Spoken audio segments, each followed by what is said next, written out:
And then COVID.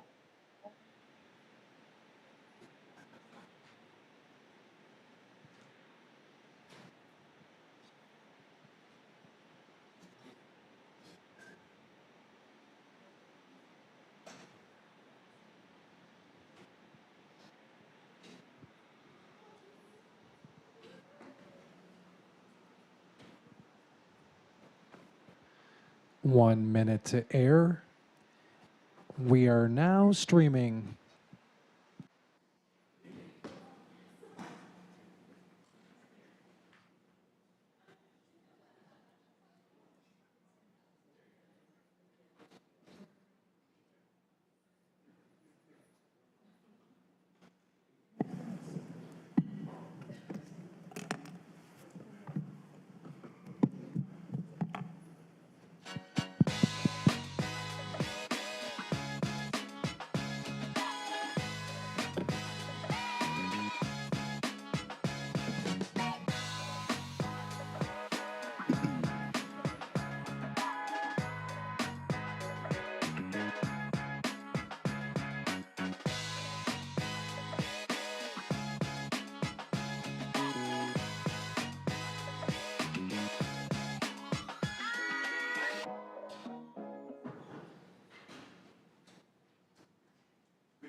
Good evening, everyone. It's September 3rd, 7 p.m. I am officially calling this meeting of the Durham City Council to order in order to faithfully discharge the business of the people of Durham.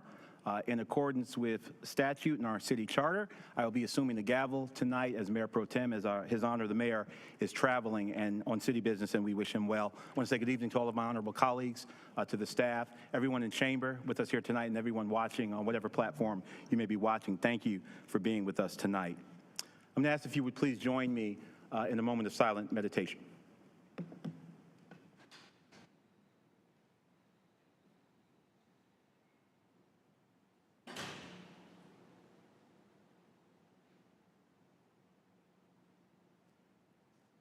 Thank you so much. At this time, I'm going to ask Councilmember Freeman to lead us in the Pledge of Allegiance.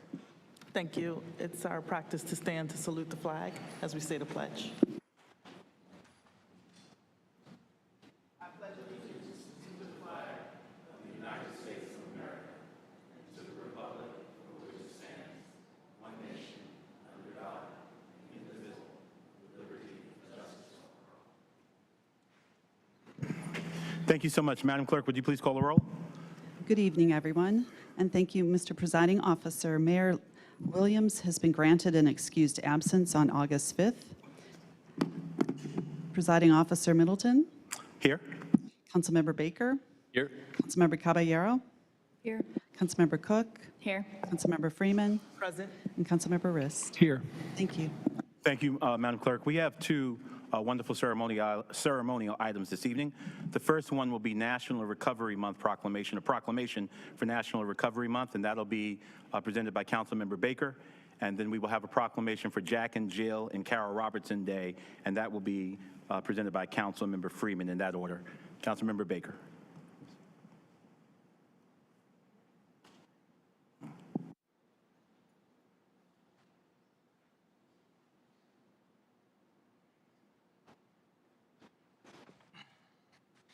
Good evening, everyone. Whereas behavioral health is now recognized as an essential part of one's overall health and well-being, the costs of not encouraging mental health and substance use recovery is significant for individuals, families, neighborhoods, and community at large. And whereas recovery from mental and substance use disorders occurs every day through a variety of prevention, recovery support resources, and treatment programs, people in recovery strive to achieve healthy lifestyles, stable homes, meaningful daily activities, stronger neighborhoods, and contribute in positive ways to the larger community. And whereas people with untreated mental and substance use disorders are at high risk for many unhealthy and unsafe behaviors, including alcohol or drug misuse, violent or self-destructive behavior, and suicide. And whereas to help more people achieve and sustain long-term recovery, the Recovery Community of Durham, RCOD, invite all residents of Durham to participate in National Recovery Month and support those in recovery and the programs that help them. Now, therefore, I, Leonardo Williams, Mayor of the City of Durham, North Carolina, do hereby proclaim September 2024 as National Recovery Month in Durham and recommend its observance to all citizens. Witness my hand, corporate seal of the City of Durham, North Carolina, this third day of September 2024. Leonardo Williams. Thank you so much, Councilmember Baker. Was anyone here to receive that proclamation that we should be acknowledging? All right, thank you so much, Councilmember. Councilmember Freeman.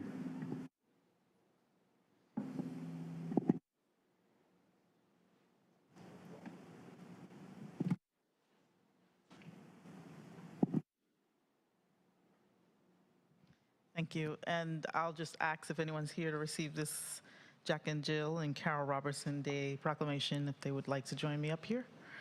And I'll take a moment to just thank all of the residents in our community that are involved with Jack and Jill. I know there's a lot of volunteer hours that are poured in on behalf of those very young little people who grow up to be very active adults. So, thank you. So whereas, and I'm sorry, I have with me, I am Stephanie Ebron, Durham Chapter Historian. and Giovanna Lewis, Durham Chapter Program Director. thank you. And I thank you for being here tonight. Whereas Durham is a city that believes all children deserve to be educated in a nurturing environment that provides opportunity, inspiration, and resources to become successful citizens and residents. And whereas the people of Durham value education, civic responsibility, cultural awareness, healthy living, and social engagement amongst its children and families, Durham acknowledges the importance of community activism to empower our future leaders. And whereas Durham continues to strive for a just society where all of its residents are valued for their diverse perspectives and contributions, and whereas the Durham community recognizes the importance of inclusion and equity and building a strong community, and during these changing times, we call upon all Durhamites to encourage education, advocacy, and participation towards equal justice for all of our children.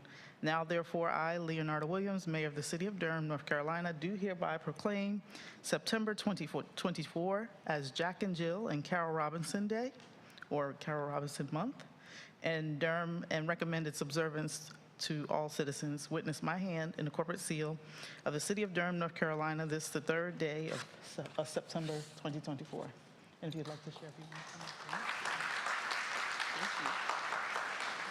On behalf of the Durham chapter of Jack and Jill, celebrating its 77th year in existence, and on behalf of our chapter president, I would like to thank you for this proclamation.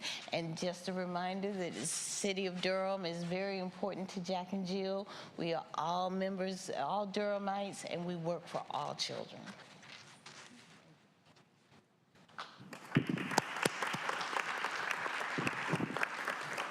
Thank you so much. When I was a kid growing up, Jack and Jill had some of the best parties.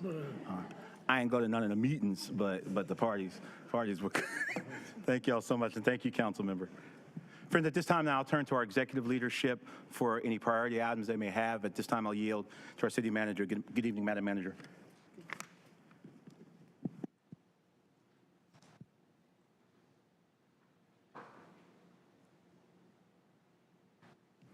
Scratch that. At this time, I'm going to have announcements by my honorable colleagues on the council, and I'm sure they do this holiday weekend. Councilmember Cook, I'll yield to you first. Thank you.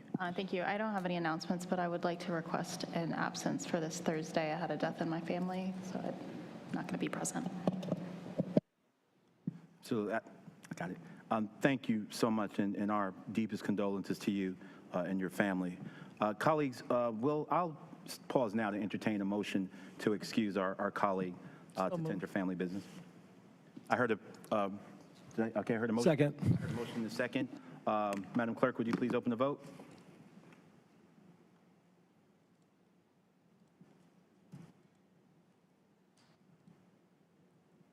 There it is. Please close the vote and report out. The motion passes 6-0. Thank you. Councilmember, our hearts go with you. Councilmember Baker. Councilmember Freeman.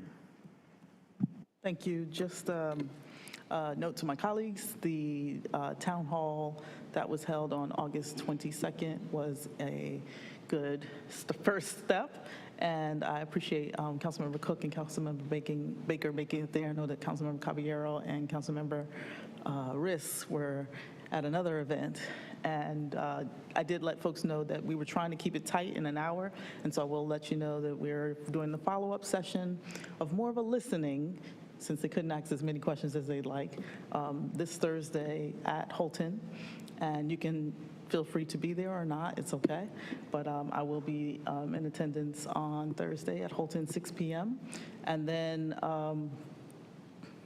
the next town hall meeting will be September the 26th, and that will be at I'm going to say this wrong,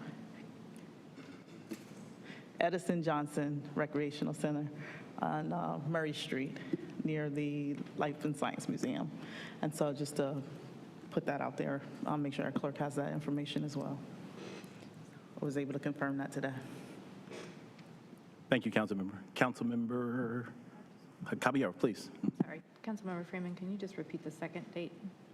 September the 26th. It's a Thursday. Thank you. You're welcome. Thank you much. Councilmember Riss, good evening. None at this time. Thank you, Mr. Pro Tem. Thank you so much, colleagues.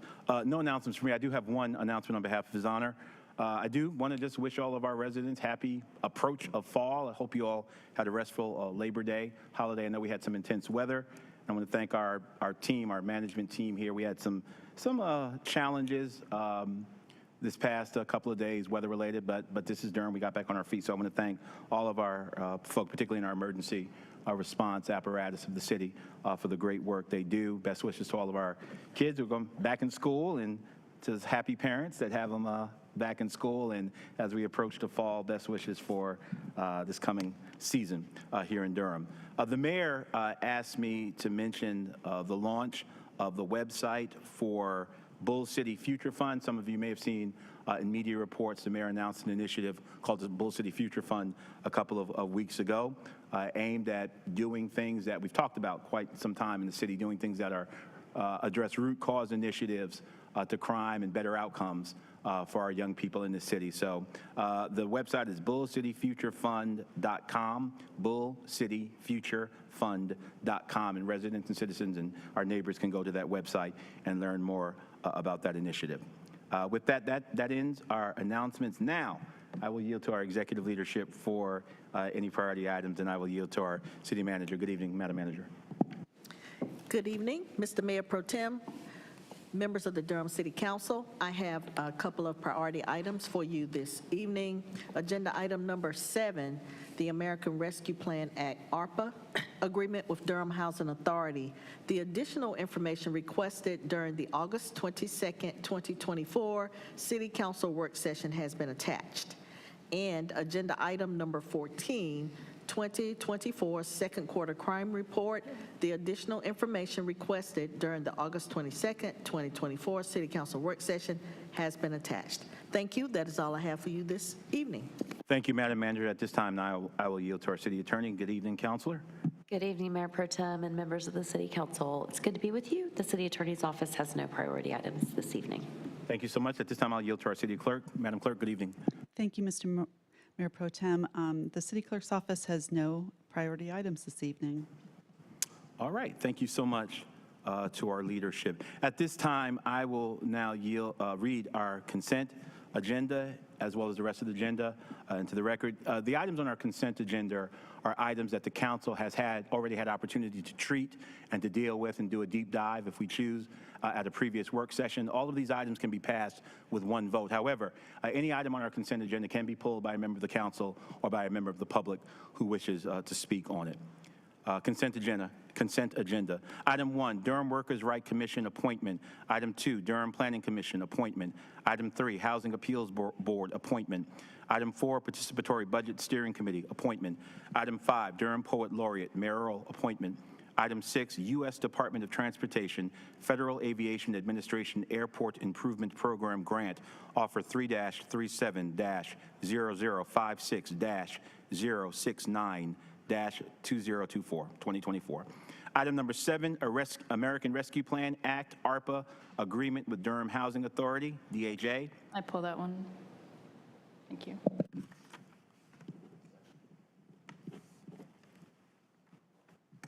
Item number 9, interlocal cooperation agreement with the Housing Authority of the City of Durham to procure and install security equipment. Item number 10, second amendment to contract between the City of Durham and Cornerstone On Demand, Inc. for Cornerstone Learning Management SaaS services. Item 11, first amendment to contract agreement between the City of Durham and M Cubed and Company Global LLC. Item 12, application for Great Trails State Grant, American Tobacco Trail. Item 13, purchase contract with Bliss Products and Services, Inc. for the playground and surface replacement project at Sherwood Park. Item 14, 2024 second quarter crime report, which was delivered to us at the prior work session.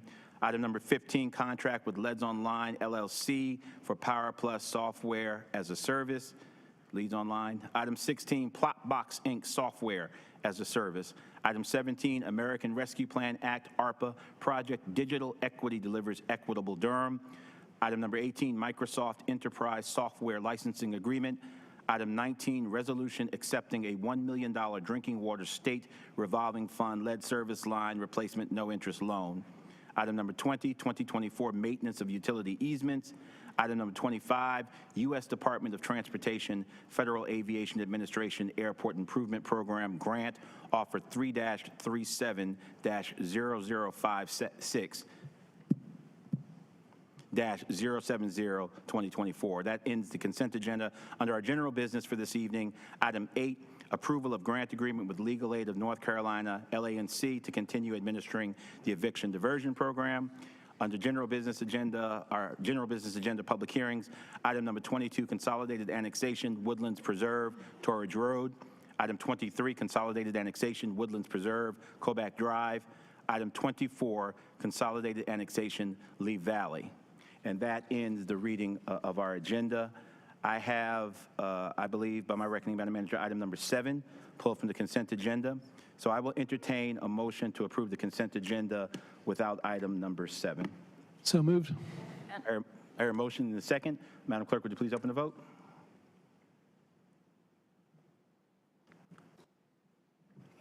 Please close the vote and report out. The motion passes unanimously. Thank you so much. I'm going to go ahead and dispense with item number 7 now and then move on to our general business items, public hearings. Councilmember Cook. Sorry. Thank you, Mr. Mayor Pro Tem. Good evening. I just had a couple of quick questions. We had talked a little bit at the work session about having some actual language in this agreement regarding any potential evictions that might issue. I know that there is some statutory requirements that DHA is, the Housing Authority is unable to evict people who miss a payment in their payment plan, but I had asked the representative at that time if DHA would be willing to agree to stronger language with regard to ensuring that there were no evictions after the city money had gone through, and I was wondering if we were able to incorporate some of that language into this agreement. Good evening, Bertha Wimbush, Deputy City Manager. I actually went back and watched the meeting, and what we agreed to, we thought, is that we would refer to DHA's policy, which we do in this letter, which has the stipulations around the evictions, the 2 missed payments without contact. And so what we did is we referred to the policy in the letter. Okay, thank you. And so no additional protections outside of the policy that's written? That is correct. And we also have Ashante and also the COO and Ashante Brown and, of course, the President and CEO, Anthony Scott, with us tonight. Okay, thank you. That was just a clarifying question on my part. And then the other piece that I wanted to hear was, I know that we had had a very brief conversation, too, about what would happen if DHA was not able to use all of this funding. And I was wondering if there was any more details on that. What we said at the work session is that DHA would provide a proposal to us with how they recommend using the funding. And obviously, we're not at that point. Okay, so that's going to happen after the fact? Yes. Okay. Thank you. Those were all my questions. Thank you. Thank you, Councilmember. Anyone else? At this time, I'll entertain a motion to authorize the city manager to execute an ARPA subrecipient grant agreement with Durham Housing Authority, DHA, in the amount of $280,917.73. So moved. Second. I hear a motion and a second. Madam Clerk, would you please open the vote?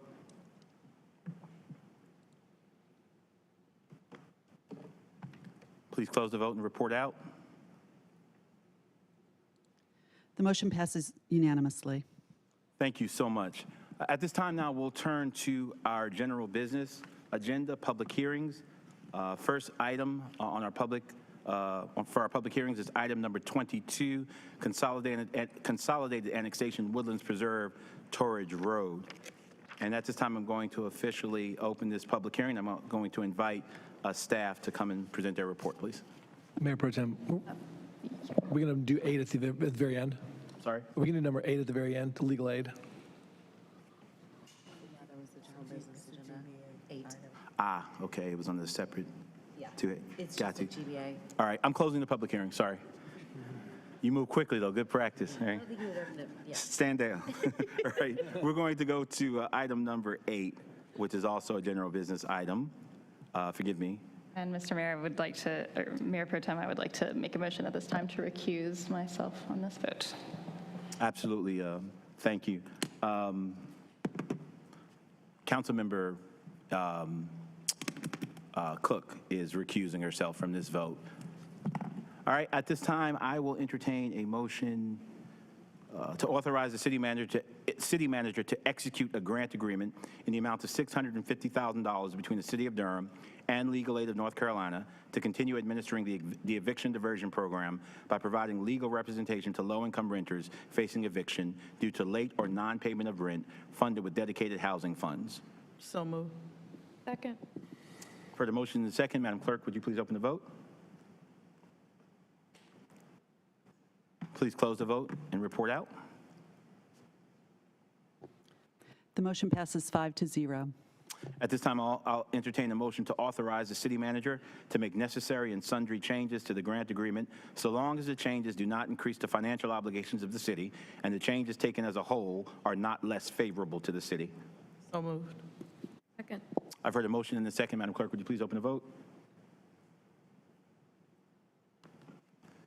Please close the vote and report out. The motion passes 5-0. Thank you so much. Thank you, colleagues, for the assist on that. At this time, we will turn now to our general business agenda, public hearings. Item number 22, Consolidated Annexation, Woodlands Preserve, Torredge Road. This is a public hearing. I'm officially declaring this public hearing open. At this time, we will now receive the report from staff. Good evening. Good evening. Mayor Pro Tem Middleton, honorable council members. Good evening. I'm Andy Lester with the Planning Department. It's good to be with y'all. Before I begin, staff would like to state for the record that all Planning Department hearing items have been advertised and noticed in accordance with state and local law, and affidavits of all notices are on file in the Planning Department.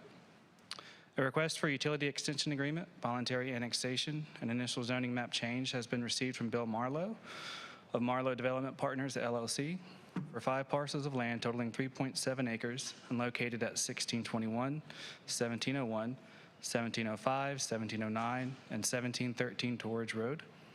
This annexation petition is not contiguous to the primary corporate limits, but is contiguous to an existing satellite to allow up to 7 single-family dwelling units. The applicant is not seeking a change in the underlying zoning district of residential suburban 20 as part of this annexation petition. A direct translational zoning is one in which the existing county zoning is translated to the identical city zoning district upon the annexation of the property into the city limits. A translational zoning does not include a development plan, and any future development may proceed according to what the zoning would allow. The properties are currently designated established residential in the place type map. The proposed residential suburban 20 zoning is generally consistent with the designated place type. If the proposed zoning is approved, there will be no change to the place type designation of established residential. Thank you. Staff and the applicant are here for any questions. Thank you so much. This is a public hearing. Before I go to the gallery, I'm going to ask if any of my honorable colleagues have any questions relative to this case for staff. All All right, seeing none, I'll invite the applicant on this item. Yes, sir. Good evening. How are you? Thank you for being with us. Thank you for being with us. How much time we anticipate needing for your presentation? So I did not have a presentation. I'm not Mr. Marlowe. I'm here to represent Mr. Marlowe on Bateman Civil Survey. We were the civil engineers for the job, so we're putting the work together. Sure. Will you need any time? No, sir. None? You just here for questions? Yes. Okay. All right. Colleagues? Councilmember Baker, please. Thank you. Thank you. So these are, I'm just going to go ahead and ask my questions for this case and also the next case because they're right next to each other. My question is this. These parcels, first question is, how did these parcels get subdivided previously? And maybe you can help me with that. And my next question, I think more directed to staff, is these parcels are a barrier or a buffer between each road running north-south and east-west, and the large parcel to the north, which is on the future place type map, mixed residential. So the vision in the future place type map is, increased density, mix of uses, mixed type of residential. Have there been conversations between, I'm not sure if you'd be aware or staff would be aware, were there conversations at all between the owners of these parcels and the very large parcel to the north about combining the parcels and master planning all of those pieces together? Because right now these parcels are that sort of a barrier between that large parcel and the actual right-of-way. No, yeah, you're correct. I mean, the plan is to combine the parcels with the subdivision, I guess, behind the parcels to generate a continuation of Woodlands subdivision as it currently is. Yeah. Okay. Just quick question to staff. So that area that is designated on the future place type map as mixed residential, is there already a development plan for that? One moment.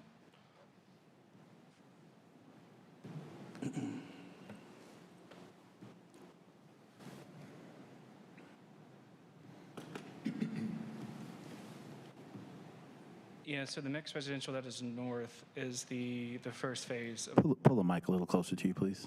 Pull the mic a little closer to you, please. I'm sorry. Sorry. Folk at home. Yeah, so that mixed residential neighborhood, there is an active development or active site plan, not a development plan, used to guide the development of that. Okay. And do you know if the development process for that is intending to meet the definition of the mixed residential in the future place type map? Or is that more of just an extension of the subdivision that exists to the north? It's more of to me, it's more of an extension of the subdivision up north, because it's the second phase of that overall development. And this is entirely separate from that? No, I think there is an existing site plan that is currently being reviewed that includes these parcels and the parcels in the MRNN. Okay. And all of these parcels are intended to access directly off of Torredge Road for this item, and then on the next item off of Koback? Or is there any rear access? Yeah, so we're in the CD phases as well as site plan with the development you're speaking of to the north, which is a single family development.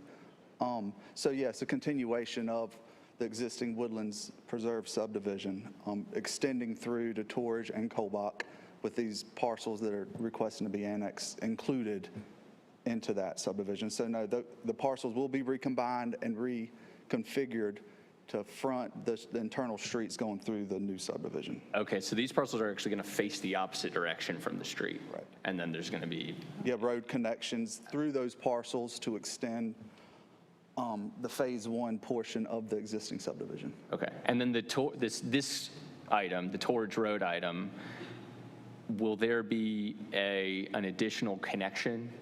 There will be an additional connection. Okay. That's correct. Okay. How did these parcels get subdivided previously? Like, why are they already subdivided? And why are we not seeing a very large parcel connected to the parcel to the north? I mean, Mr. Marlowe, he should be on Zoom. He might be able to give you a little bit more information with that. I think he's on virtually. He couldn't make it tonight, but I'm unsure. Yeah. Okay. Yeah. Okay. That answers all of my questions. I guess just one, this doesn't relate, this isn't going to reflect how I'm voting on this one. I like to see parcels that front onto our collector streets with rear access, so that we don't just create long corridors where there is no building frontage at all. So I hope just when we think and plan ahead that we are thinking about that as one element of the built environment and creating a city. But other than that, seeing as this is connected to that piece to the north, right? I think that it all makes sense. Yeah. That was very helpful context. Thank you. You're welcome. Councilmember, thank you. And for your information, Mr. Marlowe is in queue virtually if you wanted to hear from him. If not, we'll keep moving. Did you desire to hear from him? Or if he has any reaction. Yeah. Sure. Madam Clerk, would you make Mr. Marlowe available? Mr. Marlowe, can you hear me, sir? I can hear you guys. Can y'all hear me? Yes, sir. Good evening, and thank you for being with us. Were you able to hear the proceedings thus far? I was. Yes, sir. Okay. Do you want to add something? Not so much to add, but just to touch on the council members' questions. I guess the idea of these annexations, it's twofold. One, it allows for a bit more density in the subdivision, which ultimately that will allow for the future developer to cut down on development costs, and hopefully the idea long term there is ultimate homeowner affordability. And then the second is just connectivity between Snow Hill Road to the north, Koback Drive on the east, and Torredge Road on the south. Otherwise, there'd be one access point to a subdivision of, upwards of 120 some homes, I believe. So, yeah, it would just allow for connectivity and just a little bit more density was the idea. And I think he had a point on the corridors. These are going to be built upon. All the internal streets are going to have home sites. It's not going to be barren corridors, connecting the subdivision to external roads. Thank you so much, sir. Staff, I saw you conferring. Did you want to add something? Sure. Thank you, Mayor Pro Tem Middleton. Just to confirm with Commissioner Baker, the subdivision along there was done in the 1980s, but never built out. So that explains the existing lots along the main roads in that area. Thank you, Councilmember. Colleagues, anyone else? All right, I've nothing much more to add. This is a direct translation. The Planning Commission gave it a unanimous vote. There's no ask for any change to the underlying zoning that's already there. That's correct. However, I do want to say, because I think Councilmember Baker has his finger on something important. It is a direct translation. These tend to be non-controversial, but I think that doesn't mean we ought to just be on autopilot. And I think your admonitions about future concerns should be taken seriously with that. So I do not want to suggest that because it's a direct translation that we should not be probing further. But I'm going to certainly be supporting this. I think the Planning Commission got it right, and with due deference to the admonitions that Councilmember Baker put on record. This is a public hearing. Is there anyone here that wants to be heard on this matter? This is a public hearing. If not, I'm going to declare this public hearing closed. The matter is now back before the council. If my colleagues have no further questions or comments, I'm going to entertain a motion to adopt an ordinance annexing Woodlands Preserve Torredge Road into the city of Durham, and to authorize the city manager to enter into a utility extension agreement with Marlowe Development Partners, LLC. So moved. Second. I hear a motion and a second. Madam Clerk, would you please open the vote? Please close the vote and report out. The motion passes unanimously. Motion 2 is to adopt an ordinance amending the Unified Development Ordinance by taking property out of the residential suburban 20 Falls Jordan Lake watershed, District B, county jurisdiction, and establishing the same as residential suburban 20 Falls Jordan Lake watershed, District B, city jurisdiction. So moved. Second. I hear a motion and a second. Madam Clerk, would you please open the vote? Please close the vote and report out. The motion passes unanimously. Finally, motion 3 to adopt the consistency statement as required by NCGS section 160D-605. So moved. I hear a motion and a second. Madam Clerk, would you please open the vote?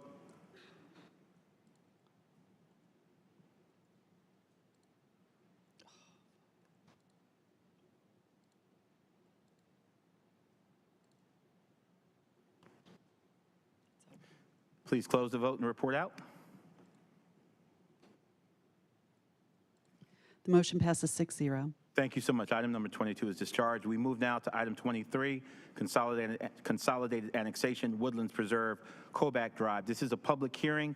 I'm officially declaring the public hearing on this matter open, but first we will receive our report from the staff. Good evening. Good evening again.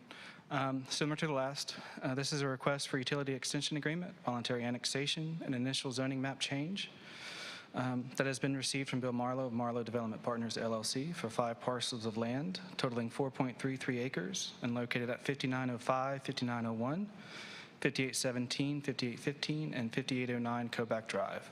The annexation petition is not contiguous to the primary corporate limits, but is contiguous to an existing satellite area and would allow up to 8 dwelling units. The applicant is not seeking a change in the underlying zoning district of residential suburban 20 as part of this annexation petition. A direct translational zoning is one in which the existing county zoning is translated to the identical city zoning district upon the annexation of the property into the city. A translational zoning does not include a development plan, and any future development may proceed according to what the zoning would allow. The properties are currently designated established residential in the place type map. The proposed residential suburban 20 is generally consistent with the designated place type. If the proposed zoning is approved, there will be no change to the place type designation of established residential. Thank you, and staff and the applicant are here for any questions. Thank you very much. This is the public hearing. Before I go to the gallery, I'm going to yield to any of my colleagues that may have any questions relative to this case. Councilmember Baker, please. When I look at the place type map, it seems to show Palomino Lane extending through these parcels. Will that remain? I believe so. I'll defer it to the applicant, but I think the existing site plan on file shows that extension, or utilizing the right-of-way, I believe. Yeah, that's correct. Okay. And then these parcels will front onto Koback, right? Or will they also face internal? Internally as well, yes. Even that, okay. Because like to the north, there are already parcels that are facing toward Sassafras Hill Street. Yeah. I'm just not quite sure. Yeah. It's kind of a strange configuration there. Yeah. Councilmember Baker, if you'll suspend for just a second, are you finished with the staff, or do you want to? Are your questions is it going to involve staff anymore? Because I just want to make the break that we're going to the applicant. If Sure. Sure. Why don't we just wait here? We'll just wait. I'll ask the rest of my questions later. Sure. Colleagues, anybody else from staff? All right. At this time, we'll go to that. Please continue, Councilmember Baker. Just wanted to do a page break. Okay. Okay. So those are going to face internal, and you guys are going to figure out how that's configured. Correct. Yes. Last question to staff. And this is just coming back to the mixed residential neighborhood designation on the place type map. Since it seems like that is going to end up becoming planned suburban neighborhood, right? Because is that already going through the site plan review process? And this is unrelated to this application, the parcel to the west of item 23. Are you asking if that's the existing place type? Or? The existing place type is mixed residential neighborhood. One moment, please.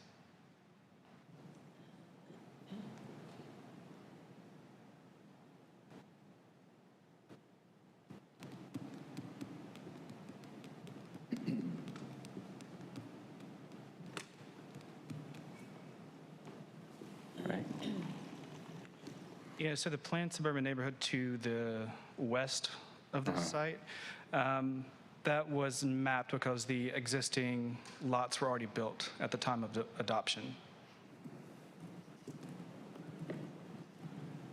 I'm just looking at the large parcel that's mixed residential neighborhood to the west of the Koback Drive to this item 23. Right, yeah, that is a part of that existing site plan that is being reviewed currently. And it's being reviewed, and it is going to probably take on the characteristics of planned suburban neighborhood, correct? The place type map doesn't change when a site plan gets approved, although it may be inconsistent with the place type. It's a by right development. Yeah, right.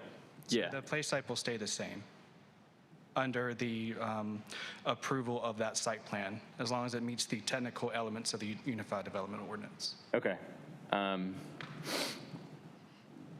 That's fine. I think it's nice to have consistency wherever we can, but if that's the best way to proceed, I'm fine with that. That was my question. Thank you. Thank you. Did you have anything you wanted to say? No, okay. we're good. Councilmember Caballero, please. Thank you. And this is a question for staff. Just so my understanding is that the next phase of the UDO, where we're doing engagement, is to do that kind of alignment with what we have with place type map and districts. And so the reason it's misaligned is because we haven't done that yet. Like, would this change? You're saying the place type map wouldn't change, but it's because the underlining zoning district isn't matching what's on the place type, but we're going to redo our zoning districts. And so would that be an opportunity to align them? I don't know if I'm making any sense. Sorry. Yeah. Good evening. Sarah Young with the Planning Department. We do plan to remap through the new UDO and align those zoning districts to the place type map. However, there are going to be instances like this one where a development already has its by right approval and likely gets built out that way. And so I think this might have been what Councilmember Baker was alluding to, that it will really feel and look more like a planned suburban neighborhood than a mixed residential neighborhood, but we can't help that. Right, because it's already, this predates whatever we did. Correct. Okay, thank you. Thank you, Councilmember. Colleagues, anyone else? All right, Mr. Marlowe, did you have anything you wanted to add? I know you're still in queue. Nothing else to add unless there's any questions for me. All right, thank you, sir. This is a public hearing. Is there anyone else in the gallery? I see no one on our virtual platform. Anyone else in the gallery that wishes to speak on this matter? This is a public hearing. Seeing none, I'll bring this matter back before the council. I'm declaring this public hearing closed. And colleagues, if there are no other questions or comments from my honorable colleagues, I will entertain a motion to adopt an ordinance annexing Woodlands Preserve, Koback Drive into the city of Durham, and to authorize the city manager to enter into a utility extension agreement with Marlowe Development Partners, LLC. So moved. I hear a motion? Second. Oh, sorry. A motion and second. Madam Clerk, would you please open the vote?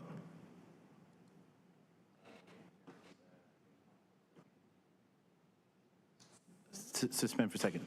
Councilman Baker, we good? Okay, Madam Clerk, would you please open the vote? Please close the vote and report out. Motion passes 6-0. Thank you so much. Motion number 2, to adopt an ordinance amending the Unified Development Ordinance by taking property out of the residential suburban 20 Falls Jordan Lake Watershed District B county jurisdiction and establishing the same as residential suburban 20 Falls Jordan Lake Watershed District B city jurisdiction. So moved. Second. I hear a motion and the second. Madam Clerk, would you please open the vote? Please close the vote and report out. Motion passes 6-0. Thank you. I'll now entertain a motion to adopt a consistency statement as required by NCGS section 160D-605. So moved. Second. For the motion and the second, Madam Clerk, would you please open the vote? Please close the vote and report out. Motion passes unanimously. Thank you so much, colleagues. Item number 23 is discharged. Best wishes to you. Thank you. We'll move now to item number 24, our last public hearing slated for this evening, Consolidated Annexation, Leigh Valley. This is a public hearing. I'm declaring this public hearing open, but first we will receive a report from our staff. Thank you. Good evening. And as a reminder, this is a continuance from, I believe, April 1st. There are 7 parcels proposed to be annexed into the city. 6 parcels totaling 28.57 acres are proposed to be rezoned from residential suburban 20 to residential compact with a development plan to accommodate between 310 and 340 residential dwelling units. The remaining parcels total 2.87 acres and are proposed to be a translational zoning from residential suburban 20 county jurisdiction to residential suburban 20 city jurisdiction to ensure the lift station serving the site will be within city limits. The proposal was found to be inconsistent with the transit opportunity place type, and should this be approved, staff recommended a change of the place type to apartment and townhouse neighborhood. This case was previously heard at the April 1st, 2024 City Council meeting, and there the applicant requested a continuance. Since then, the applicant has relocated Falcon Bridge Road extension to follow Wendell Road. During the April 1st meeting, the applicant also proffered to extend the terms of the income restricted units from 20 to 30 years. Staff would like to recognize that the development plan does not show the change. However, the applicant is intended to restate that proffer during his presentation. Thank you. Staff and the applicant are available for any questions. Thank you so much. At this time, I'll yield to my honorable colleagues for any questions for staff relative to this case. All right, seeing none, this is a public hearing and it is open. Mr. Ghosh, good evening. How much time do you anticipate needing? 10 minutes. Please put 12 minutes on the clock. Thank you, sir. You may proceed. Oh, that is not.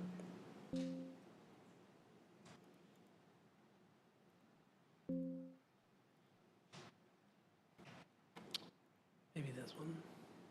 Sorry. And good evening, Mayor Pro Tem Middleton, members of the City Council. I'm Neil Ghosh with the Morningstar Law Group. We do have a few of our team members here. And first of all, let me thank Mr. Lester for the presentation. I do have a few slides that I've pulled up to help round out this conversation. You might recall that this item came before the City Council in April. At that time, the plan implemented the call of the adopted thoroughfare plan for this area. This first slide shows the adopted alignment for the north-south collector road in blue. And I want to be clear about how this evolved. My understanding is that the previous light rail corridor influenced many of the thoroughfare decisions for this area, given that there was a stop plan in this area as well as the ROMP. As we all know, the light rail project no longer is viable. As a result, its corridor has been removed from transportation plans in the area, including the thoroughfare plan. Now, I can't really speak to all of the thinking and wisdom that led to the alignment shown here, but what I can say is that the thoroughfare plan had not been updated since the light rail corridor was removed from it. Our project may be the first in this region that warranted a closer look at the remaining thoroughfare plan that resulted after the removal of the light rail corridor. You can see that with the adopted alignment shown here, a long, skinny, narrow block is left between the future collector road and existing Wendell Road. This really presented a lot of challenges for us on how to develop that section of the property, because those parcels basically have 2 frontages and effectively were separate and distinct from the rest of the acreage.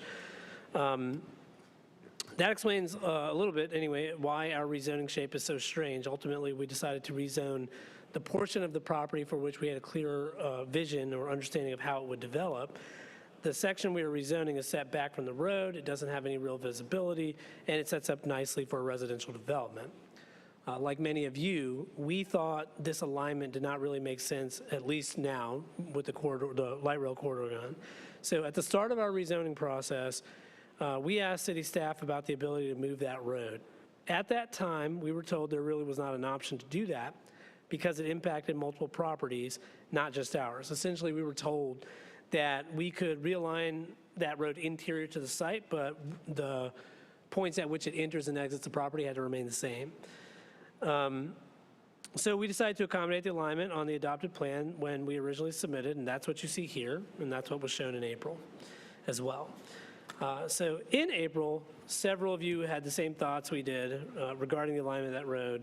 And also, importantly, since we've started this rezoning, there have been some other inquiries from other projects that had some similar thoughts about the alignment of that road. In fact, there's a project that's in review right now just south of this one, which also is interested in a different alignment for the north-south collector than what was shown on the plan. So we've been busy with staff since our last meeting and contacting all property owners that would be impacted by the realignment, including those in the project to the south. And I'm happy to report that with a lot of legwork, we have been able to show a new alignment for the collector road, which is what you can see in blue on this slide. As I said, we work closely with staff, and so it's my understanding that they are fully on board with this approach. This alignment is more sensible. It achieves the same north-south movement that the previous alignment was meant to facilitate, and it takes advantage of the existing road Wendell, which no longer is impacted by the light rail corridor, and it gets rid of that narrow block the previous alignment created. So this is where we're at today and what's in your packet today. Now, I put this next slide up for illustrative purposes. It shows the same realignment you just saw, but the green represents the rezoning area that is the subject of tonight's hearing. The orange represents properties currently owned by Greenhawk that are not part of tonight's rezoning. You can also see that there is one parcel along Wendell that Greenhawk does not own. We have been in contact with those owners several times, in fact. Greenhawk has previously made them an offer or offers, and I've had several conversations with them. Those owners have a unique situation, and they are open to selling, just not at this time. Anyway, the point of this slide is that with this realignment, you can see a much more contiguous block of land. It gives the acreage some more breathing room, so to speak. Whenever Greenhawk goes to develop this orange area, they will need to rezone. So they will be back in front of this council for that. Right now, we don't have any plans for that. Obviously, this is new with this realignment, so we haven't planned that out. But the realignment really gives the space a lot more possibilities. Without the realignment, honestly, Greenhawk was considering just keeping the acreage in the county for a few single-family homes. Ultimately, I think this is going to result in a much better outcome.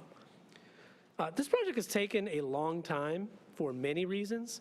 Getting continued in April to tonight's meeting was a pretty big gut punch, to be honest. But it did give us the time we needed to work with the city and other property owners to achieve a better road alignment. So we are happy with that outcome. We also are happy with the outcome from the Planning Commission, which recommended approval in February by a vote of 8-5. Since then, we have increased the affordability period from 20 years to 30 years. And I don't think that's reflected, as was mentioned in your agenda packet, but I wanted to point that out. I also want to offer a few more commitments related to sustainability. The first is that we want to commit to including a pollinator garden, a minimum of 1,500 square feet, as part of the active open space. This is in addition to the existing commitment to use native plant species, which together those two conditions will help sustain a healthy pollinator habitat. We felt this was important given that we are adjacent to the property on our west, the NC Botanical Garden, which is the subject of a permanent conservation easement. Additionally, we are committing to having EV charging in every garage unit, and we are committing to having a minimum of 4 guest EV charging spaces at the main amenity. These commitments are a step in the right direction when it comes to sustainability or sustainable development in Durham. And keep in mind that these are being added after the Planning Commission overwhelmingly recommended approval for this project. I don't think you see that very often, so to go and improve the project further after that, I think is a testament to this developer. Even without the new commitments, this project is consistent with 20 out of 23 applicable comprehensive plan policies. And frankly, getting that road realigned was a heavy lift for this applicant. This project also includes the lift station that would be public infrastructure. The estimated cost of that lift station, just the lift station itself, would be $1.5 million, and that's not including the forest main, which would bring the total to about $2.8 in public infrastructure that this project would implement as well. Really, I think this applicant has done lots. They've certainly done more than typical applicant, and that's even after getting a recommendation of approval from the Planning Commission. So we hope you will follow their example and reward the extra effort by this developer. That having been said, we know you may have some questions, and we have our team available to answer them tonight. Thank you for your time tonight. Look forward to your feedback. Thank you, Mr. Ghost. You'll have some time in the bank if you need to respond to anything. I have indication someone would like to speak as an opponent, Yuri Javi. Is Yuri in chamber this evening? I don't see that name in queue. Madam Clerk, do you see a Yuri Javi? Okay, if that name should pop up, would you just alert me that they've come in queue? Colleagues, any questions or comments? Actually, let me stop there. This is a public hearing. Anybody else want to be heard? All right, and we'll await Yuri if he pops up. Colleagues, any questions or comments for the applicant? Councilmember Riss, please. Mr. Ghost, yeah, so appreciate the additional work on this case. I guess and I appreciate the proffer, I think 3% affordable housing units, is that correct? Correct, 3% of the units, yeah. With the longer term. I'm just concerned about we've invested so much in this comprehensive plan and the place type maps. We've got a transit opportunity area here. I think we talked about this last time, April 1st. It's only residential uses, and so it seems like I'm just concerned that we're missing the opportunity here. And I recognize there's not this is a little bit behind 54 and Farrington, but it seems like I've consistently voted for projects that called for mixed use neighborhood or mixed use residential that didn't have any kind of non-residential. I'm concerned here we've got a transit opportunity area. I recognize the light rail is no longer in the plan in our plans, but this is still near major corridors, and I'm concerned there's no non-residential. So help me with that. Yeah, a couple things. So to be honest with you, I'm not exactly sure I understand why this has the transit opportunity area designation. As far as I know, there are no adopted plans for transit in this area. So when we've asked questions about that, it's unclear to us where the transit is going to be in the first place.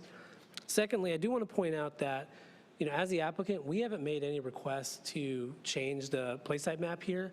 And in fact, we went with this type of rezoning that doesn't include the other parcels that Greenhawk owns, specifically because we think this portion is the part we could implement in a way that is consistent with the comprehensive plan. The orange part, which is shown, I don't know if you can see my screen, but the orange part that is shown is what that looks like now. But prior to the realignment, which happened since April, we were dealing with a completely different leftover piece of property that frankly was a completely different development. I mean, it was separated from the part that we're actually planning on developing with this rezoning by a collector road, and then it had frontage on the other side by Wendell. So it was kind of just this narrow block. Now with the realignment, we have the opportunity to, in the future, rezone that area, develop that area for a project that could include non-residential uses in there.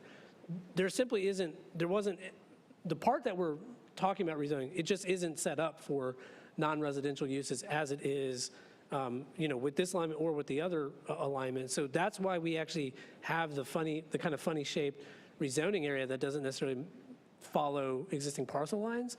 It's because we were trying to work around and figure out how to deal with this collector road. Now that we know where the collector road is going, this does present an opportunity along a true frontage for Greenhawk to consider how to develop. We haven't gotten down the road on that, but I mean, I think that the project overall is consistent with the place type map and the comprehensive plan, and it could become more consistent with the realignment of the collector road and the future opportunities to develop that section of the property that's in orange, on the other slide, on this slide. So you're saying the Greenhawk may be interested in some non-residential use in the future? I mean, I've worked with Greenhawk in other municipalities. They have an extensive record in delivering mixed-use projects, yes. But in any mixed-use project, for example, that will go on this site, the portion in green would still be residential. That's why we move forward with the residential development here.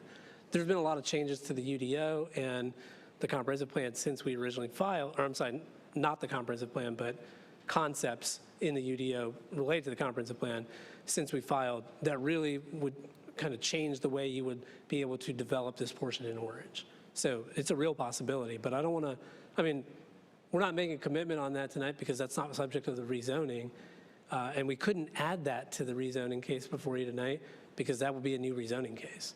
So we'd have to come back later to add that type of use.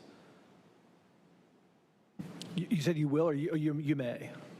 well, we have to, is what I You said. have to come back, yeah. Yeah, we have to come back if we're going to develop that orange section with city utilities and under a new zoning. We would have to come back to council for that. Thank you. Thank you, Councilmember Collies. Councilmember Cook. Good evening. I just had a couple of questions. I guess I don't believe that it's the same folks. Y'all are not doing the Leigh Village, is that correct? No, that's a different project here south that I mentioned earlier. Okay, and are y'all working with them? Because I know the property, I don't think the properties like touch exactly, but They do touch. they do, oh, okay. Can you talk about any conversation you've had around that? Because I am interested also in following up on Councilmember Riss's conversation around the use of this, being that it is in this major corridor. And so I was just wondering if has there been any conversation with the village? I think that one's a larger. Yeah, it's much larger. Yeah, so we've had conversations with them. Let me be clear about how I'm answering this question. My law firm is assisting that applicant. I am not the lead attorney on that one, and I don't know all the particulars of Leigh Village. So Greenhawk is not, in any kind of joint venture or project with the developer or applicants for Leigh Village, but we have had conversations with them. And in fact, that was a lot of what was happening after the last council meeting, was understanding kind of their perspective on the road alignment, because they're one of the other projects that was considering the same issue that we saw originally. So we have spoken with them about their project. These projects ultimately will be connected not just by the collector road, but also like pedestrian network as they develop with, I guess I would say internal sidewalk to the site. That's the way we understand that these projects would work. I guess the way that they're looking at developing it in comparison to the way we're looking at this development. So there will be connections and connectivity between both projects. But all the way to the south is, I don't know how far it is, but it's a big distance, but they will be connected.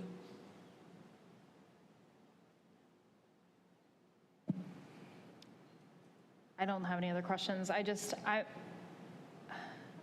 want to like this project. I'm feeling a little bit of trepidation around the lack of other types of use here. And I heard what you said about it. But we are deterring from the plan with only residential. So I'm just having a little bit of concern, but no question there, just expressing that. Well, I'll just take a moment. I appreciate that, and we have the same concern. What is shown here, what we're talking about rezoning is a practical way to develop that section of the property. That does not negate the fact that the comprehensive plan calls for a mix of uses here. But the mix of uses wouldn't have been on the backside of the property that we're rezoning adjacent to the botanical garden. We'd have no connectivity going out to the west, right? So this is kind of the back of the project. I think the real mixed-use opportunity is along the collector road, which has now been realigned, which is frankly what we had hoped for originally when we started having conversations with staff over, it was more than 2 years ago that we were asking these questions. So, Greenhawk is looking at how they can use this. This is a much better opportunity now that the road has been realigned. We're pleased with that result. I think that's pretty important. Jeremy, did you want to speak? Hello, I'm Jeremy Medlin. I'm with Greenhawk Corporation, so we own the property. And Neil is correct. We are developers, not only of residential, but of flex and retail. And so this is in our wheelhouse to do and undertake. And we are focused right now on the area in green, which would be predominantly, residential, but it would be multiple product lines that would be residential. And we see the area in orange that is dotted out or gored out as an opportunity, not just for us, but for you folks also. As this area continues to grow and mature, and it is quickly evolving, I see nothing but opportunity there. And it would be other than housing, more than likely. And we would have to come back before you folks and seek your approval, but we own the property. We're vested here in Durham. We're going to be here for a long time. So if I had to restart this process and then include that area, I mean, we've been at it for two and a half years now, and to start over, that would be a real hardship on the company.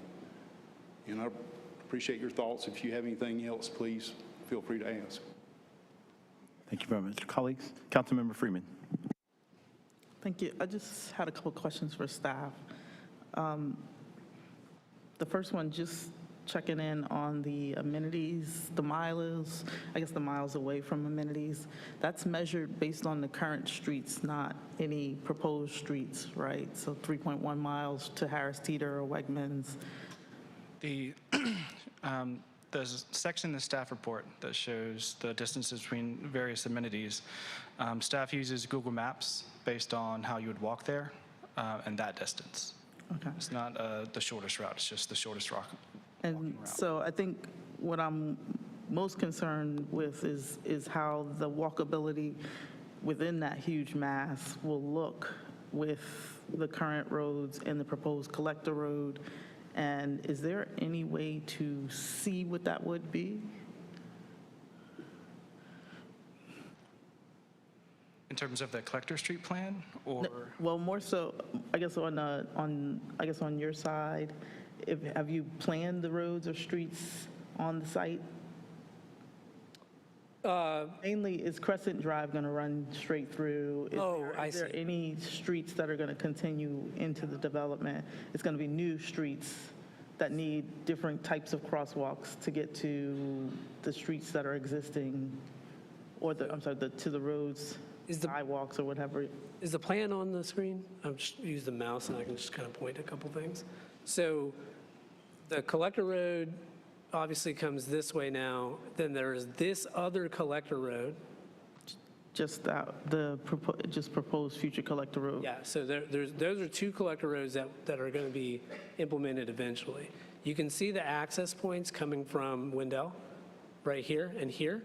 So back in here, this would be, these would be private roads in here, and they won't, like I said, this is the botanical garden over here, so they're not going to punch out to George King Road, if that's what you're asking. But will it be like an L that comes through? So like if I am walking, if I am in that neighborhood and I am walking, will I be able to navigate inside of it as opposed to coming to that essential access points where the cars are? Right. So the road network inside would be, I think I would describe it as kind of like gridded out. It'd be a kind of grid system inside of that green area. So you'd be able to walk around in terms of the neighborhood, yes. And you feel like those grids would be, the grid would essentially accommodate like how many block lengths? Oh, I don't. I mean, we're talking about 28 acres. It's not that. I'm not experienced enough to answer that. I'm looking at Tyler, who's giving me a funny look. So. If you have a response to that. He's the civil, I guess, on this, civil lead. So, Tyler Probst at Greenhawk. We will have sidewalk connections as required out to the Falcon Bridge Road extension. And then, yes, internally to the project, it'll be all private, but we will need, I believe it's part of the UDO, and also just as us trying to make a walkable development ourselves. Yes, you will be able to walk essentially amongst the whole development. It won't just be two parallel roads and then they never touch each other? It will be walkable on what's going to feel like short blocks. Okay. And with some pedestrian corridors, intersecting blocks and going between units to try and cut across, with a little green space so that you can really get east, west, north, and south pretty directly without having to go up the road and cut back. Just specifically, there are it looks like 3 lots that are connected to a cul-de-sac. Yep. Will there be any connection to that roadway? I'm trying to. Down in here? Yeah. I'm trying to picture this because what we're talking about is a much higher density, right? If you have townhomes, it's not rural. When I drove through there, it's very rural, and the annexation puts a lot of the, it essentially puts all of the weight on the city to kind of build out that roadway and to figure out what the street grids, well, once your street grids are in place, how to make those connections, make sure the sidewalks, all of that is going to fall on the city. But I don't know how much of that will be in place. And so I appreciate that there's a cost-benefit analysis on the surface, but I think I need a more detailed understanding of how your grid would look so that there's not more of the cost on us. Like, we're talking about a bond right now with, I know it's 51 million, but essentially we're paying for more streets and more of the sidewalks so that folks can walk through the neighborhoods and bike through the neighborhoods. And I want to make sure that this aligns with that, not just for the cars. So I hear you talking about the collector road, but what about the? Right, so let me touch on a couple things. You said you've been by this area and it feels rural to you, and I think that is true if you came through the George King Road side. If you were coming down the Falcon Ridge, Crescent Wendell, so everything out here is being developed or has been approved to be developed for apartments. And then I think, are these the townhomes right here? Or they're a little bit further south? Anyway, the point is, everything on the east side of Wendell has been approved and is being developed for, or has been developed for, apartments. Then you've got kind of more dense development down here. I want to touch on that cul-de-sac you mentioned on the west side. I'm into George King. Yes. Yeah. We can't see your map if you're pointing to things. Sorry. Sorry, it's on my screen. I apologize. So let me just reiterate. All of this acreage out to, so 40 is like kind of over here. Mm-hmm. All of this has essentially been approved for multifamily development. A lot of it has been built out, and a lot of it is currently being built out. There is at least one dense townhome community. I think it's right here, but it may be a little further south. That's also been approved. This cul-de-sac that you mentioned, I've looked at this a lot. So on the map, it appears to be a cul-de-sac. It is not. It is not actually right-of-way. It is privately owned land. It is obviously set up like a cul-de-sac, but it is not a road. So this project ultimately, and this is part of the challenge with development on this side, is not going to, have vehicular access directly to George King Road, except through this collector road whenever that section gets built. Obviously, this section is on the development property, but you can see it extends beyond that, and I believe that goes out to George King Road. So that's where that George King Road connectivity would come into play. All of the pedestrian connections are going to be privately built as between this project and then the Leigh Village project to the south. They are, they touch in this cul-de-sac area, and I believe they touch right here as well. So we've talked with those folks. I mean, they're going to have their focus on walkability. I believe, well, you'll see their plan when it comes up, but I believe they have a street network plan that's part of their zoning package.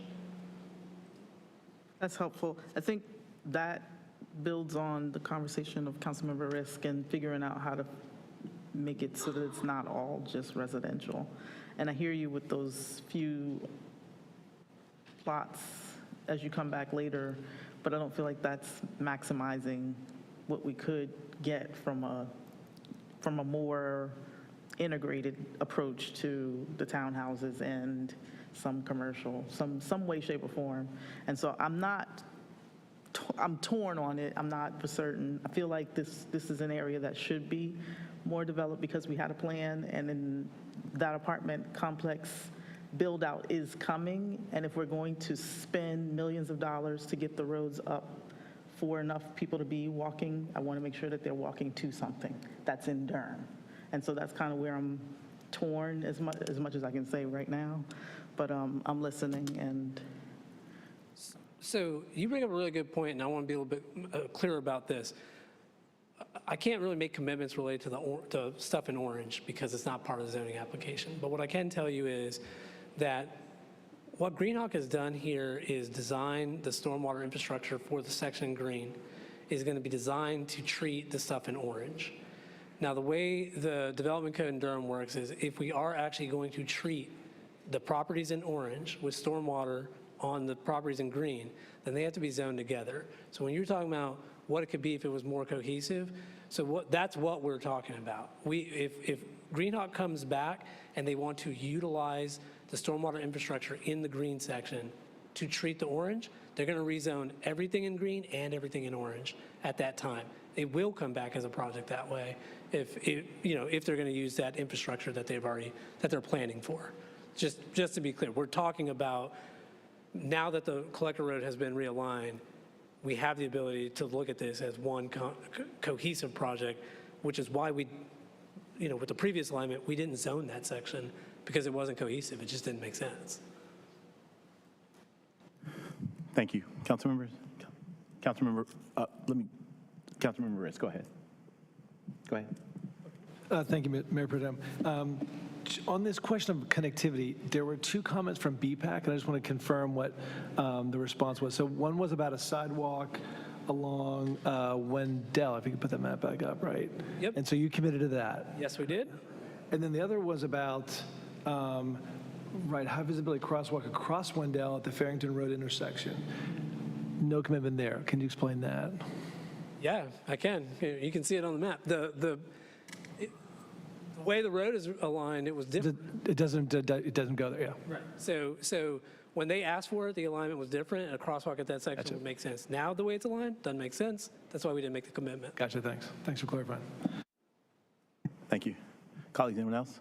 Councilmember Caballero. Yeah, Mayor Pro Tem, did we close the public hearing or not? No. Okay, I can wait then. You sure? Was it for the, It's not. all right. Madam Clerk, did we capture Mr. Javi? None? All right. This is a public hearing. Is there anyone else in the chamber that wishes to speak on this matter? This is a public hearing. If not, I'm going to bring the matter back. I'm going to keep the public hearing, but I'm going to bring the matter back before the council. Colleagues, Councilmember Caballero. Thank you. I just didn't have anything for the applicant. So I was the council member who asked a lot of questions about the road in April, and actually I think I asked colleagues to potentially do a continuance so that we could get the road thing figured out. I will be supporting this. All of my questions have been answered, and it is an improved project, which I think the applicant and staff are happy with. For the folks who are a little bit on the fence, I feel good. I think that whole section that I called it the island of misfit toys, I don't feel like that is what it is anymore. And there is potential for commercial there. I understand what the applicant's saying. It's basically phased, that they are in a 2-year plus process, and they have been in the middle of the city changing its rules for the better, and they're trying to meet those new rules and new policies as best that they can as they've moved their project through our process. So I think it's a better outcome. I appreciate the additional proffers. I think staff probably captured that. I think it kind of hits on everything we want. I think that there's some questions around some pieces that are missing, but that hopefully is to come. As we know, this developer and Mr. Ghosh have plans to be before us again, and so I don't think that it behooves them to not deliver later down the road. So I will be supporting it. I appreciate staff's work and the applicant's work coming forward with a better project than what we saw in April. Thank you. Thank you. Councilmember Baker, please go ahead. And I appreciate Councilmember Caballero, the work that you did to improve this project. Of course, we always want to make sure that projects are as good as possible the first time they come to us, because then we don't need to do that kind of work and ask for delays in cases or delay cases. This is a big site, 29 acres. This is 7 times the size of the 505 Chapel Hill Street site. So it's very large. It is within the transit opportunity area, and I just want to pull out a part of the staff report that I read that I really appreciated. I think it meets my feeling on this case because I would love to see this case rezoned. I would love to see this parcel rezoned, and I would love to see development take place on the site. The staff report reads, while the proposed residential compact, that's the zoning, requested zoning district, with a development plan, RCD, zoning is generally inconsistent with the designated place type TOA. The RCD is only fully consistent with the TOA place type when the development plan commits to transit-oriented design. And I think that's important because we are in the midst of a UDO rewrite. And right now, our zoning districts do not meet the needs of the, and reflect the values within the future place types and the future place type map. What is necessary is, at this point, commitments that bring it up to consistency. This proposal is consistent with 20 of 23 applicable policies of the new comprehensive plan. That's a lot, but it's missing some key consistencies. And carrying on with the staff report, to be consistent with the TOA place type, staff encouraged and advised the applicant to commit to additional transit-oriented design commitments with the development plan rezoning, as well as including an additional office, civic, or commercial use. I think that comes back to what does it mean to move a city from completely autocentric to one that at least provides some additional ways of realistically and safely getting around. The future place type map is calling for this to be a transit opportunity. That is the vision. That's why it's there, because that is the vision. Whether there's light rail or not, and maybe there will be sometime in the future. One of the cases against light rail was that there weren't, activity centers and dense places that it could connect to, where you would have high ridership on day one of opening of the light rail. We also have the potential bus rapid transit. We don't know what's going to come down the line, but we need to build a city as though we are going to, at some point, have mass transit. There's transit planning, there's planning for transit. This is planning for transit. And to do that, we need density, diversity, and design. And this gets us, I think, at least somewhat toward density, although I don't think we have a commitment to a minimum density. We have a commitment to a maximum density. But nevertheless, assuming it were to reach maximum or close to maximum proposed density, committed density, I think that would get us closer there. It doesn't have the diversity of uses, so that D is missing.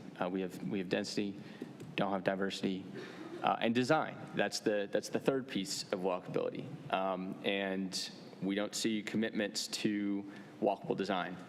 I think we had a little bit of an explanation about some of the work that was being done on y'all's side around connectivity, but we don't see that, and if it's not a committed element, then we just have to assume that it doesn't have to happen, and it might not happen. We don't know what will happen. It could change ownership. We don't know what happens.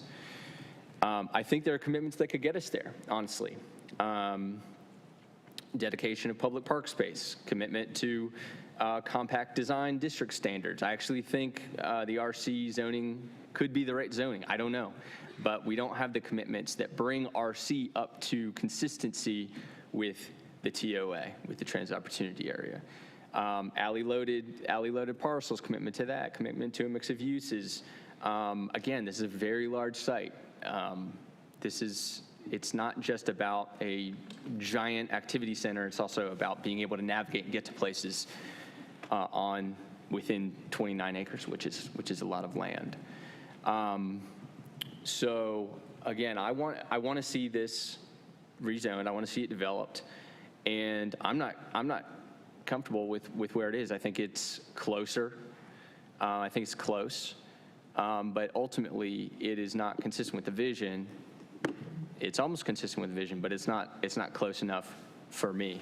I need to see some movement toward the future place type map, toward the TOA place type, toward that necessity of density, diversity, and design that makes Durham incrementally more walkable, more transit friendly. Thank you, Councilmember. Colleagues, anyone else? Councilmember Caballero. Thank you. I have a question for staff. And this might be a Director Young question. It actually is a Director Young question.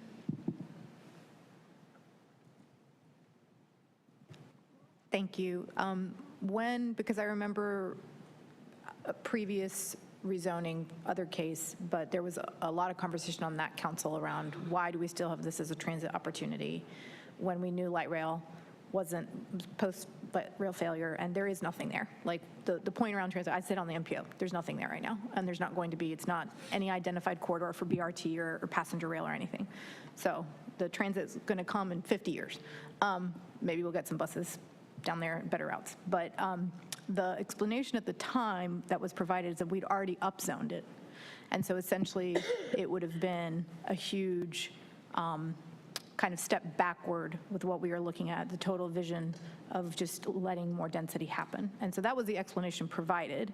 So while there are these standards and design standards around transit opportunity, essentially the rationale provided from planning staff to the council at that time was we just don't want to downzone it because it doesn't set us on the path that we need to go on. And so I just want to make sure that my recollection is correct. That is correct. In addition, I could just move this instead of standing on my tippy toes. In addition, there are limitations in state law about downzonings, and so I think staff was trying to be very conservative and careful about what was proposed. But yes, your recollection is correct. Thank you. Thank you. Colleagues, anyone else? Councilmember Freeman. Thank you. I appreciate the conversation. I think what most sticks out for me is, I mean, we're only limited by ourselves and what we're willing to push for. And I think that what I am incredibly hesitant about is I've been sitting here trying to figure out who owns that property near, next to it, and I can't find anything on them. It's a Chen Hoon Shen, and I mean the area lends itself to a really great project, being really comprehensive and actually something that pulls a very transit-oriented design into the area that would. I mean, we could even have a bus hub in that area. All this to say is it's not that I don't think it could be a great development based on what you've presented this evening. Just townhouses just doesn't feel like the right fit for me. And just knowing with all the apartments coming up and again, I'm just keep saying as rural as that area is, or not rural, forested that the area is, it seems like a miss. It's almost like another suburban sprawl situation where we're going to spend a lot of money to get roads into that area. We're going to spend a lot of money to put sidewalks in that area. And then it might be 10, 15 years before anything else happens. And if there could just be a more vivid picture of what would be there, I would feel more comfortable. But I'm at a crossroads on how we navigate, because we're going to continue to keep spending on these sprawled sites throughout the city and into the county as we annex the county, and I'm just not there. That's all. Thank you. Thank you, Councilmember. Colleagues, no one else. Just a couple of things. We have voted on far less desirable projects than this. This is a good project, and it's only gotten better. As a decision maker, I don't know how to legislate or make a decision based upon what might happen or what should happen. I try and govern myself by the four corners of the case that is before us. And the four corners of this case, and I want to point out something about this continuance as well. I think the Planning Commission got this one right, and if you read their comments are forward-facing. Their comments bring up a lot of the concerns that we have, but I think their comments also reflect the reality that there's some broad, systemic, overarching policy changes that we may need to look at as a council and as a city. But when it comes to either burdening or blessing a particular applicant with the responsibility for that overall vision, I want to caution my colleagues that we have to be very careful in making a particular, because we don't want to appear capricious. Because at some point, another project's going to come before us that will mimic this, we'll pass it, it'll be the same circumstances, We won't mention the overarching needs of the area or what's happening. So I just want to caution us to consider the four corners of the particular case that's before us. Light rail's dead. I was there when it got killed. Almost got killed with it. We don't have any, there are no plans right now for that area. So if we are going to temper or tether our decisions to what's not there on this case, then shouldn't that be the case with everything? And I think that the addition to the housing stock that this particular development brings, the additional proffers, which leads me to the point, this is why I'm averse to council recommended extensions. This is precisely why, because we can be as explicit as we want. It sets up a nexus of expectation.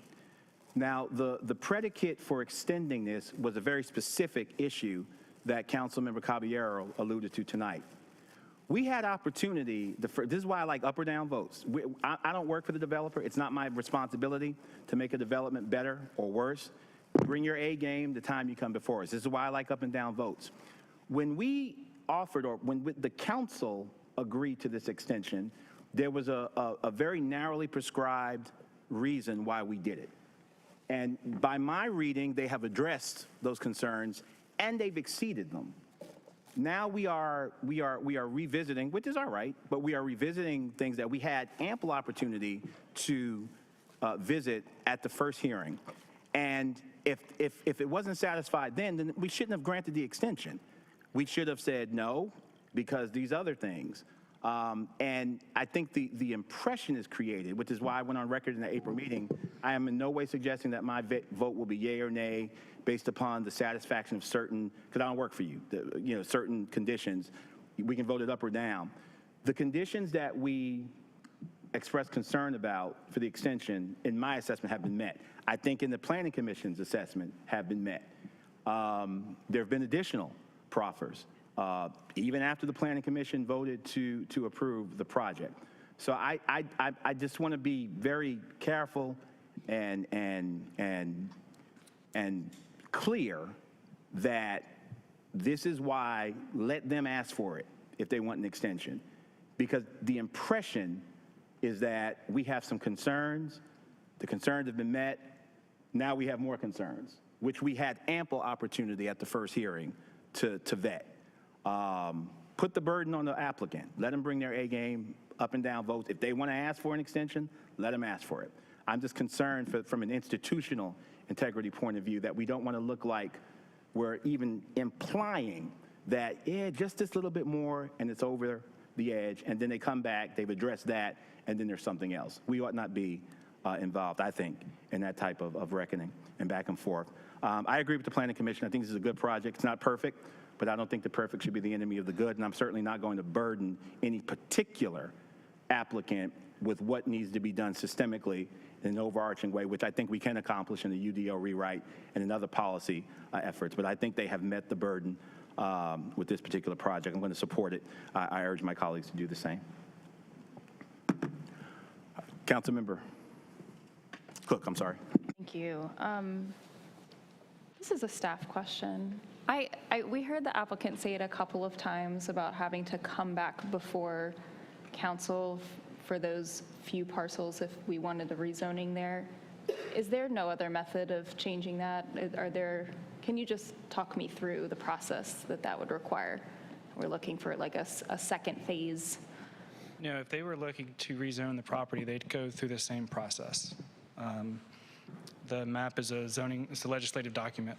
If they want to change RS-20 to something that could accommodate the commercial that sort of the TOA sort of calls for, they would need to rezone to, a zoning district that would allow that. So it'd be the same exact process should they actually want to develop commercial in the future. Okay, thank you.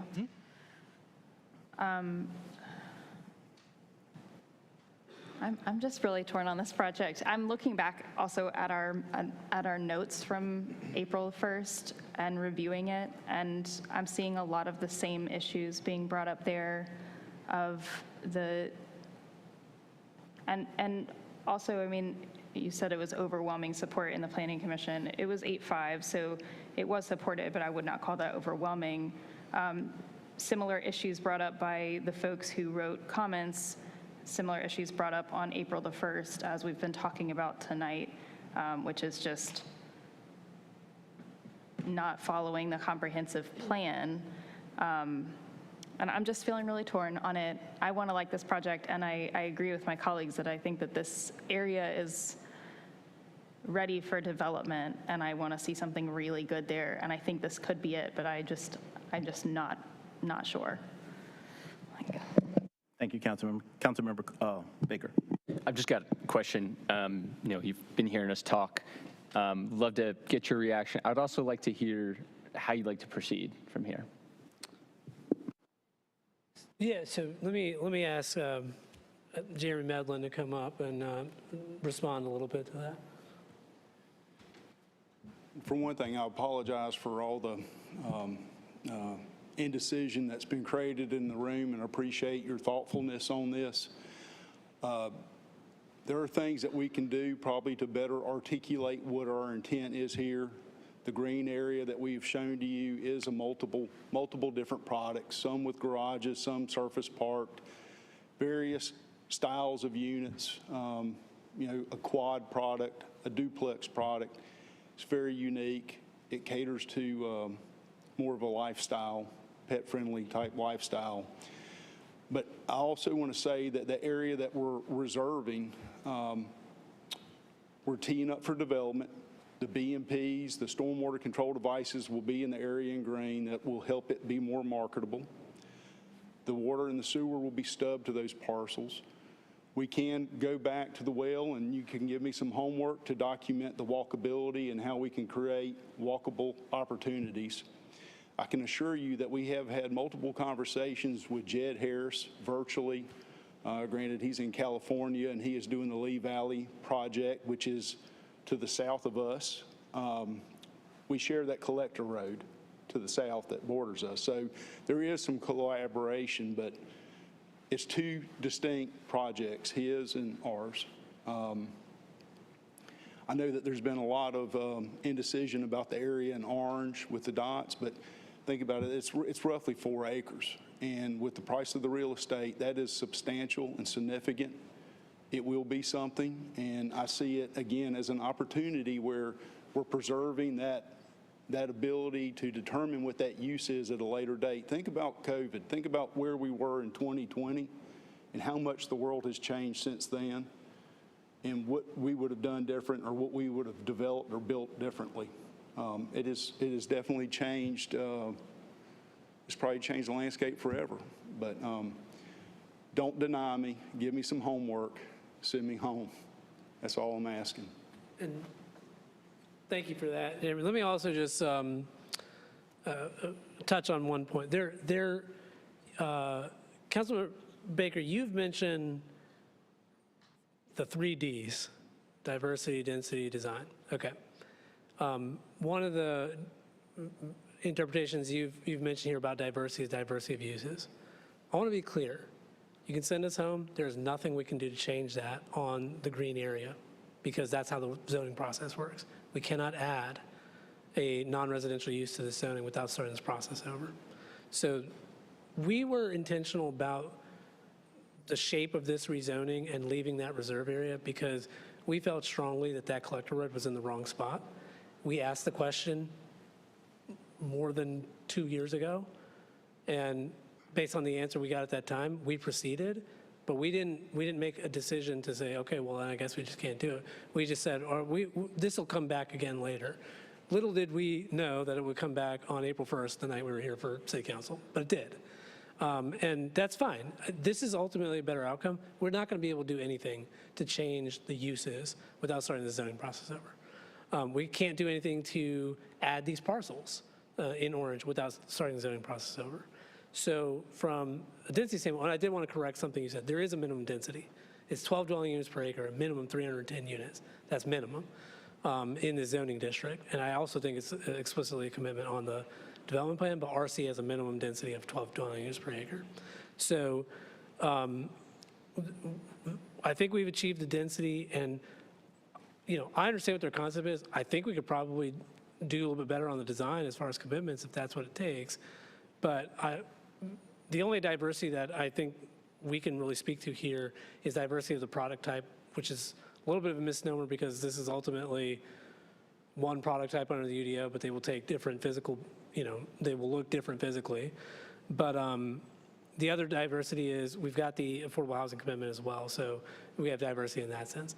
But I want to be real clear about that. If we are going to come back at a later date, we would, I think, only really be able to hopefully address the design aspect of what you're requesting. And I think you've heard from my client already. He would be interested in having a continuance to address those things. And I know we failed to connect. I reached out to you. I think you saw that. We just had maybe missed opportunity there. We'd love to sit down with you if you've got some thoughts. So, thank you. Thank you much. Thank you. And I appreciate my colleagues for the conversation. I remember the April 1st meeting, and I remember, and the meetings are archived, by the way, you can go back and watch it. And I remember the conversation well.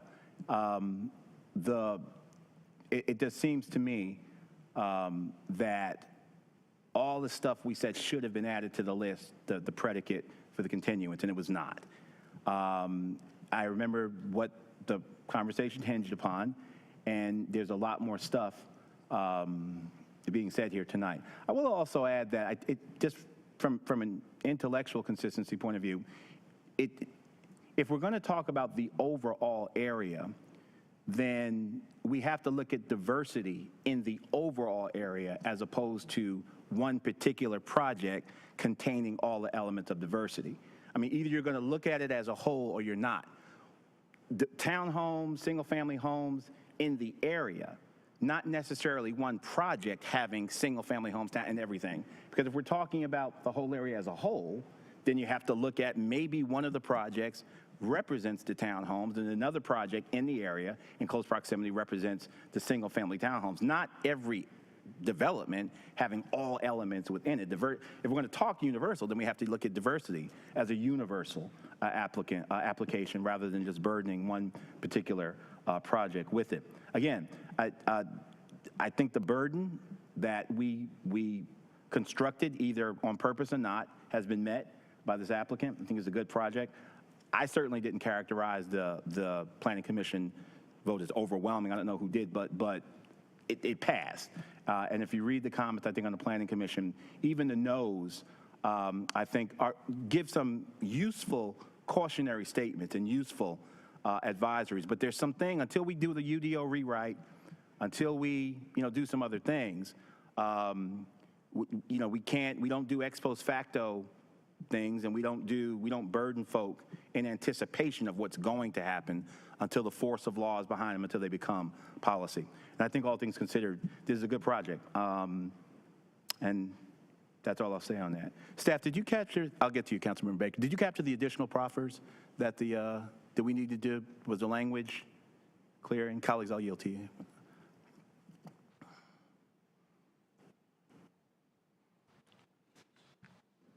Yeah, give me a moment just to run through them real quick. Sure. So there were 4 total proffers. Active open space shall include at least one pollinator garden with a minimum of 1,500 square feet. Correct. We will work with you on the timing mechanism for that, should it be approved. All residential dwelling units with a garage shall be equipped with an EV charging port. Correct. An amenity center shall include a minimum guest 4 parking spaces equipped with EV charging equipment. 4 spaces, is that what? Yeah, that's correct. And then just the reiteration of the 20-year tenure to the 30-year tenure for the. Oh, right, yeah, yes, correct. Yep, that's, staff is good with that. Got it? Okay. Councilmember Baker, then Councilmember Caballero. Yeah, and I appreciate the discussion that I've been listening to here. I would say 29 acres is large enough. I mean, that's a neighborhood. That's a neighborhood. So there's a lot that can be put into 29 acres. So the scale is an important thing to consider. This is not a 4-acre site where we're calling on the single landowner of a small parcel to fix all the problems that were created around it. This is a big opportunity in a fast-growing opportunity area. And also, just pointing to the staff report, again, it says, to be consistent with TO place type, staff encouraged and advised the applicant to commit to additional transit-oriented design commitments with the development plan rezoning. So this was not a surprise. This is something that we talk about a lot. It's even in the comprehensive plan, and so, is there anything that you're interested in committing to with regard to design this evening, or would you rather wait and come back?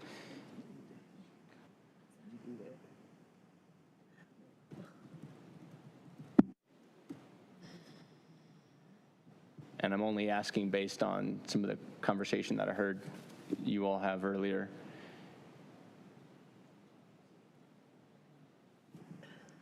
Just colleagues, I'm going to allow you to answer it and go forward, but I just want to question my colleagues about the line of kind of negotiating with developers on particularities of the project. Yeah, I'll allow the conversation to go on, but I do want to caution colleagues about the line. Go ahead. I was just curious because I wasn't quite sure based on some of the conversation that I heard up there what the. So I don't think that we're in a position, we haven't worked any, the previous conditions I had sent to staff as when I did. They were on your agenda packet, but they had seen the other commitments. As it relates to design, I think some of the things that you mentioned are things that this project implements, but we haven't reduced it to writing. We would not be in a position tonight to make those types of commitments, so I can't really negotiate that from the floor here tonight. Okay. Thank you, Councilmember. Councilmember Caballero, then Councilmember Rist. Thank you. I just wanted to say again that to Mayor Pro Tem's point, I think the thing that I was very stuck on was the road configuration that got dealt with in a way that improved the project. So while I'm not a huge fan of continuances, sometimes things do get better. My colleagues may have had many other questions or concerns on that evening. That is their prerogative. Mine was around the road, driven because it's actually densifying, which is what we want. I think we've probably had 4 or 5 of these over the years, so I know that area well now because I've had to drive it lots of times. And so that the way it was originally did not make a lot of sense. It is improved. I think in general it is moving in the way we want to move. Again, rezonings are case by case, so we're not going to get everything all of the time. I think that this project hits lots of the things we want, including affordability, some sustainability proffers that were improved upon. And again, while it doesn't hit every single one, if I were a professor grading a paper and I had a grading rubric and the student got 20 out of 23, they'd get a pretty high grade. Thank you. Councilmember Rist. Thank you, Mayor Pro Tem. Yeah, Mr. Ghosh, thank you so much again. I think I was one of the first raised the issue about non-residential uses, but I understand the predicament you're in, and the applicant as well, with having to go through the rezoning process. So I think with what you've described tonight, I'm satisfied. I know you'll come back to us, and I appreciate that. So at this point, I'm happy to support this case. And again, appreciate how you've improved this case. I think what we have before us is significantly better than we first saw on April the 1st, so thank you. Thank you, colleagues. And I want to say I take very seriously all of the comments that my colleagues have made, all of the admonitions, all of the recommendations, and they are to be taken seriously. And I take them seriously because each one of you legitimately represents thousands of people in the city that agree with what each of us are saying, and that's to be taken seriously. I will say, having been here for a minute, I have watched the incremental, slow, but real incremental progression towards what we want, because I've watched developers come in here. They didn't used to make proffers about affordable housing or units. They didn't used to make proffers after planning commission votes. And I know it may be painstakingly slow and excruciating, but a message is being sent, and it's being sent case by case. And what I do not want to do is throw water on the slow, painstaking, but measurable progress we've been making by kind of saying we're going to make each and every individual project get a perfect score all the time, or do this. I do not want to send the message that to other developers who have been getting in line, not out of largesse, not out of a noblesse oblige, but because they're reading the green, and they're seeing what we're inexorably moving towards in Durham. And a lot of that is because of the questions that have been asked for this day as I've watched it, and the holding to the fire. So I want to honor that tradition and encourage us to continue. But I also, for what it's worth, want to say that let us also take the wins where we get them as we continue to push for the bigger, more systemic changes. With that, I'm going to declare this public hearing closed. The matter has been and is still back before the council. And I will entertain a motion to adopt an ordinance annexing Leigh Valley into the city of Durham and to authorize the city manager to enter into a utility extension agreement with Greenhawk Corporation, Inc. So moved. I hear a motion and a second. Madam Clerk, would you please open the vote? Please close the vote and report out. The motion passes 4-1 with Councilmember Baker voting no. Thank you. Motion number 2, to adopt an ordinance amending the Unified Development Ordinance by taking property out of residential suburban 20, Falls Jordan Lake Watershed Protection District B, Major Transportation Corridor I-40, county jurisdiction, and establishing the same as residential compact with the development plan, Falls Jordan Lake Watershed Protection District B, Major Transportation Corridor I-40, city jurisdiction. So moved. Second. Second. I hear a motion and a second. Madam Clerk, would you please open the vote? Please close the vote and report out. Again, the motion passes 5-1 with Councilmember Baker voting no. Thank you. Motion number 3, to adopt an ordinance amending the Unified Development Ordinance by taking property out of the residential suburban 20, Falls Jordan Lake Watershed Protection District B, county jurisdiction, and establishing the same as residential suburban 20, Falls Jordan Lake Watershed Protection District B, city jurisdiction. So moved. I hear a motion in a second. Madam Clerk, would you please open the vote? Please close the vote and report out. The motion passes 5-1 with Councilmember Baker voting no. Thank you. And finally, motion number 4, to adopt a consistency statement as required by North Carolina General Statute Section 160D-605. So moved. I hear a motion in the second. Madam Clerk, would you please open the vote?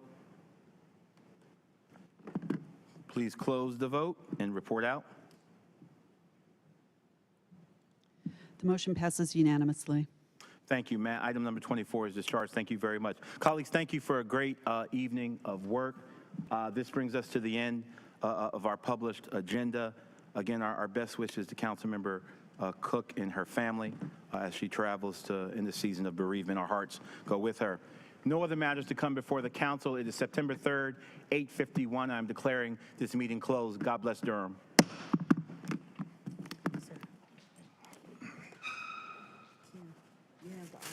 That you need, is that good enough? Or do I need? No, that's perfect. Okay, I didn't know if I needed wet. Digital signatures, they don't.